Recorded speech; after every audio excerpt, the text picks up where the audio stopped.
অনেকে দোয়া করার সময় বলেন, হে আল্লাহ, যেভাবে ইবাদত করলে তুমি এবং তোমার রাসূল খুশি হও সেভাবে ইবাদত করার তৌফিক দাও। এভাবে দেওয়ার মধ্যে রাসূলুল্লাহ সাল্লাল্লাহু আলাইহি ওয়াসাল্লামকে খুশি করার কথা বলা কতটুকু যুক্তিযুক্ত ও শরীয়তসম্মত? আমরা ইবাদত করব কাকে খুশি করার জন্য? আল্লাহকে খুশি করার জন্য।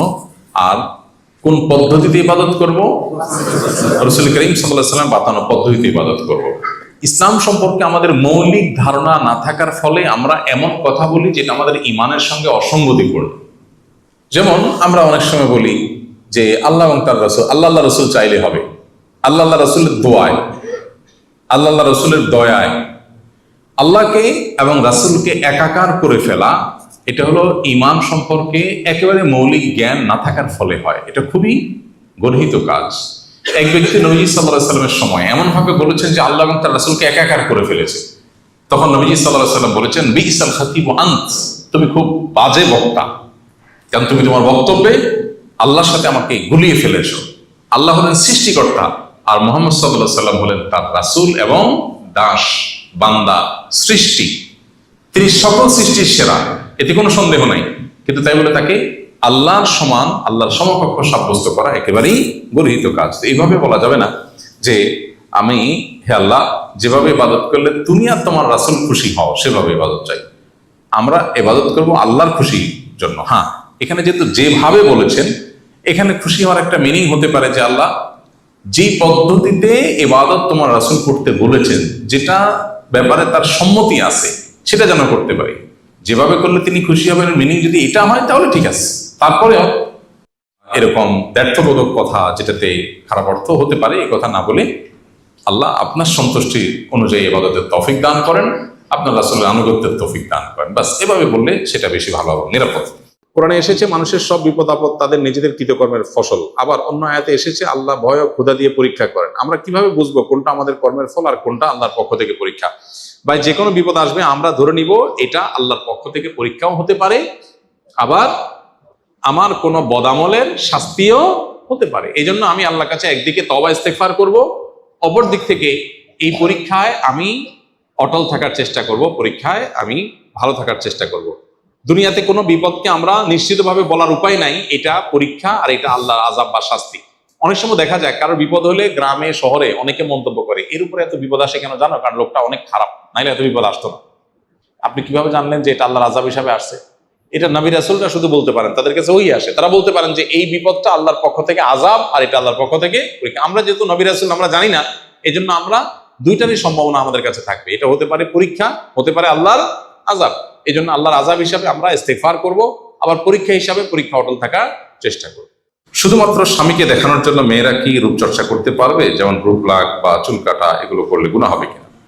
শরিয়া যেটাকে হারাম করেছেন সেটা স্বামীকে দেখাবার জন্য করা যাবে না, কিন্তু স্বামীর সামনে যেটা অনুমোদন করেছে, ধরুন যে পোশাক আশাকে বাইরে পরপুরুষের সামনে যাওয়া জায়েজ নয়, স্বামীর সামনে জায়েজ, তো সেটা স্বামীর জন্য জায়েজ।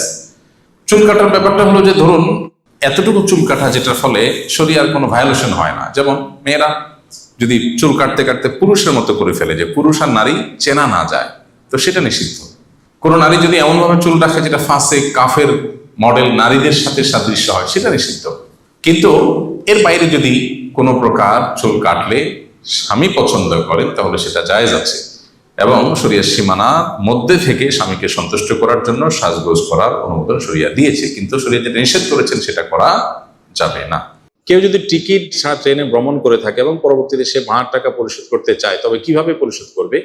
ভাই, ট্রেনে অথবা বাসে বা কোনো পরিবহনে আপনি টিকিট ছাড়া কখনো চড়েছেন, তাহলে ওই একই পরিবহনে ওই একই ট্রেনের যত টাকার টিকিট কেটে আপনি চড়েন নাই, কত টাকার টিকিট কেটে আপনি ওটা ছিঁড়ে ফেলে দিলেন। বিশেষ করে ট্রেনের স্ট্যান্ডিং টিকিট, যত টাকার টিকিটের ফাঁকি দিয়েছেন জীবনে, অত টাকার টিকিট স্ট্যান্ডিং টিকিট কিনবেন, দাঁড়ায় থাকার টিকিট, যেটা অন্যের হক নষ্ট হবে। টিকিট কেটে আপনি এটা চড়লেন না, তাহলে টাকাটা কোম্পানিতে ঢুকে গেল, আপনি দায়মুক্ত হয়ে গেলেন। তারপর আল্লাহর কাছে ইস্তেগফার করতে হবে। আর যদি এরকম হয় যে কোনো বাসে এরকম করেছেন, সে বাস আর খুঁজে পাওয়া যাচ্ছে না, ওই বাস আর কোম্পানি নাই এখন, তাহলে সেক্ষেত্রে সেটা যদি হয় তাহলে সেক্ষেত্রে সেই টাকা ওই বাস মালিকের তরফ থেকে গরিব দুঃখীকে দান করে দিবেন, নিজের সওয়াবের আশা ছাড়া। সামনে আমাদের বাবু হবে ইনশাআল্লাহ। মা বাবা হিসাবে আমাদের কেমন প্রস্তুতি নেওয়া উচিত? মা বাবা হিসাবে সদ্য যে দুনিয়াতে আগমন করতে যাচ্ছে যে শিশু, সেই শিশুর জন্য মা বাবা করণীয়গুলোর ভিতরে প্রথম করণীয় হলো আগে থেকে দোয়া করা। সূরা ফুরকানের 74 নম্বর আয়াত দিয়ে, রব্বানা হাব লানা মিন আজওয়াজিনা ওয়া যুররিয়াতিনা কুররাতা আয়ুন ওয়াজআলনা লিল মুত্তাকিনা ইমামা। আল্লাহ সন্তান স্ত্রী যেন চক্ষু শীতলকারী হয়, আগে থেকে দোয়া করা। সন্তান ভূমিষ্ঠ হওয়ার সাথে সাথে সুন্নাহ হলো সন্তানের ডান কানে আজান, বাম কানে একামত দেওয়া, একামতের বাক্যগুলো শুনাই দেওয়া, কোল নিয়ে তাকে শুনাই দেওয়া, এটা মুস্তাহাব। এবং তৃতীয় আমল হলো সন্তানকে শয়তান থেকে পানা চাওয়ার দোয়া করার জন্মের পর। নবীজি সাল্লাল্লাহু আলাইহি সাল্লাম হাসান হোসেন রাদিয়াল্লাহু তাআলা আনহুমার জন্মের পর তাদের জন্য দোয়া করেছেন, উইযুকুমা বিকালিমাতিল্লাহি তাম্মাহ মিন শাররি কুল্লি শাইতান মুহাম্মাদ কুল্লি আইনিল লাম্মা, অথবা উইযুকুমা বিকালিমাতিল্লাহি তাম্মাতি মিন শাররি মা খালাক। আল্লাহ যা সৃষ্টি করেছেন ক্ষতিকর, এগুলোর ক্ষতি থেকে তোমাদের উভয়কে আমি আল্লাহর কাছে পানা চাই, তোমাদের জন্য আশ্রয় প্রার্থনা করি। নবীজি তার দুই নাতির জন্য দোয়া করেছেন, যেন সন্তানের জন্য এই দোয়া বাবা মা, অভিভাবক, দাদা, নানা তারা করবেন। এরপর তার জন্য সুন্দর একটা নাম দেওয়া, সপ্তম দিনে তার আকিকা করা, তার মাথার চুলগুলো সপ্তম দিনে চেষে সেই পরিমাণ স্বর্ণ অথবা রূপা বা তার মূল্য আল্লাহর রাস্তায় দান করা, এবং সন্তান যেন দিনদার আল্লাহর মুত্তাকি হয় তার জন্য ছোটবেলা থেকে সে প্ল্যান পরিকল্পনা করা। তার কানে যেন মিউজিকের আওয়াজ না যায়, কোরআনের আয়াত যেন যায়, বিভিন্ন আমল যেন সে দেখে, খারাপ পরিবেশ থেকে তাকে রক্ষা করার চেষ্টা করতে হবে।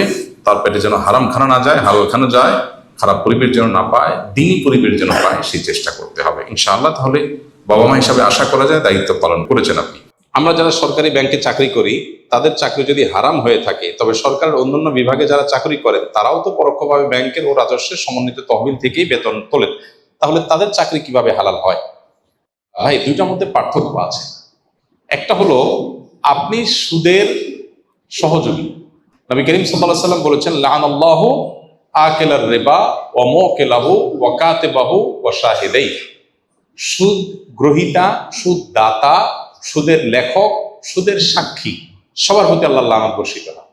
আপনি সুদী ব্যাংকে লেখালেখি করছেন, হিসাব করছেন, সুদের সাথে কোনো না কোনো ভাবে আপনার সম্পর্ক সরাসরি প্রত্যক্ষভাবে জড়িয়ে যাচ্ছে। আর আরেকজন এমন কোনো কাজ করছেন, কাজটা হালাল ইটসেলফ, কাজটা কোনো হারাম না, তার বেতন বিভিন্ন সোর্স থেকে আসছে, সেখানে হালাল হারাম মিশ্র থাকতে পারে। এই দুটো এক জিনিস না, দুটো দুই জিনিস। সরাসরি আপনি কোনো হারামের সহযোগিতা করলে সেটা অবশ্যই হারাম, এবং তার জন্য আল্লাহর কাছে দায়ী হতে হবে, গুনাহগার হতে হবে। কোন স্বামী যদি তার স্ত্রীকে মরে যেতে বলে কথায় কথায়, তাহলে তার স্ত্রী কি করা উচিত? স্ত্রীকে যদি মরে যেতে বলে কোনো স্বামী, সেটা সন্দেহাতীত ভাবে ভালো স্বামীর কাজ না, এবং রাগের চোটে এই ধরনের কথা বলা মূর্খতাসুলভ কাজ, এটা উচিত না। অনেক সময় অনেক মেয়ে মন খারাপ করে এ সমস্ত কথা বারবার বলতে বলতে আত্মহত্যার দিকে চলে যায়। এর জন্য তখন স্বামী আল্লাহর কাছে দায়ী থাকবে। এজন্য রাগের চোটে এই সমস্ত কথা বলা একেবারেই গর্হিত কথা। বাকি কেউ যদি বলেন, তার স্ত্রীর উচিত ধৈর্য ধারণ করা, স্বামীর আনুগত্য করে, যে স্বামী যেহেতু মরতে বলছে তাহলে দেরি করে লাভ কি, সাথে সাথে স্বামীর আনুগত্য করলেন, তো এটা করলে আল্লাহর কাছে মার খাওয়া ছাড়া উপায় নাই। কারণ লা তাআতা লি মাখলুকিন ফি মাসিয়াতিল খালিক, আল্লাহর অবাধ্য হয়ে সৃষ্টি জগতের কারোর কথা শোনা যাবে না, সেটা স্বামীরও না, সেটা মা বাপেরও না। আল্লাহর কথার উপরে কারো নির্দেশ নেই। আল্লাহ তাআলা আত্মহত্যাকে হারাম করেছেন, বিধায় কেউ বললেও সেটা করা যাবে না।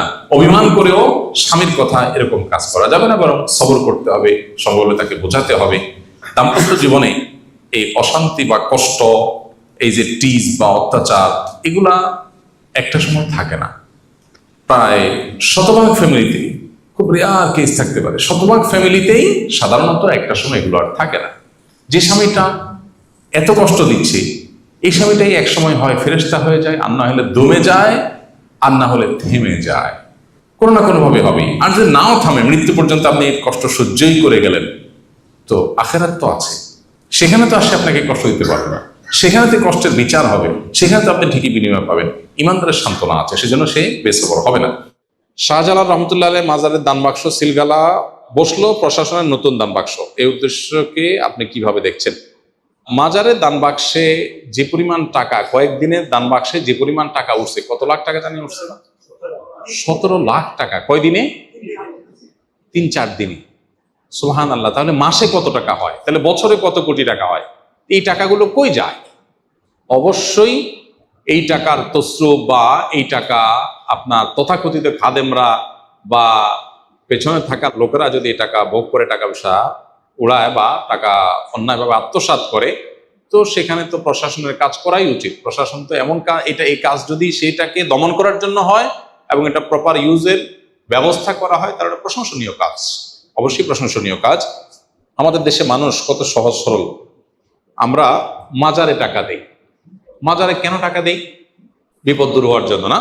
মাজারে টাকা দিলে মনের আশা পূরণ হবে, বিপদ দূর হবে, এতে কোরআন বা হাদিসে কোথাও আছে? নাই, কিন্তু আমরা দিচ্ছি। বহু মসজিদ টাকার অভাবে বানানো যাচ্ছে না, বহু মাদ্রাসা টাকার অভাবে ছেলেরা বাচ্চারা খাবার পাচ্ছে না, বহু গরিব মানুষের বাসায় খাবারের ব্যবস্থা নেই, বহু বেকার সামান্য একটু টাকার জন্য বেকারত্ব দূর হচ্ছে না, অথচ মাজারে গিয়া লাখ লাখ কোটি কোটি টাকা মানুষ ঢেলে দিচ্ছে মিথ্যা আশায় যে এখানে দিলে আল্লাহ আমার সমস্যা দূর করে দিবে। আল্লাহ তো বলেন নাই। শাহজালাল সাফরান রহমতুল্লাহ আলাইহিমা তারা নিজেরাও জীবদ্দশায় বলেন নাই যে আমাদের মারা যাওয়ার পরে আমাদের কবর পাশে টাকা ঢেলে দিলে তোমাদের কাজ হয়ে যাবে। তারা বলছেন কোথাও? কেউ দেখাতে পারবে? তাহলে এটা একটা ব্যবসা, এটা একটা কি ব্যবসা। অতএব এই আত্মসাৎ বন্ধের উপায় অবশ্যই প্রশংসনীয় যদি সেটার সঠিক ব্যবহার করার উদ্যোগ নেওয়া হয়।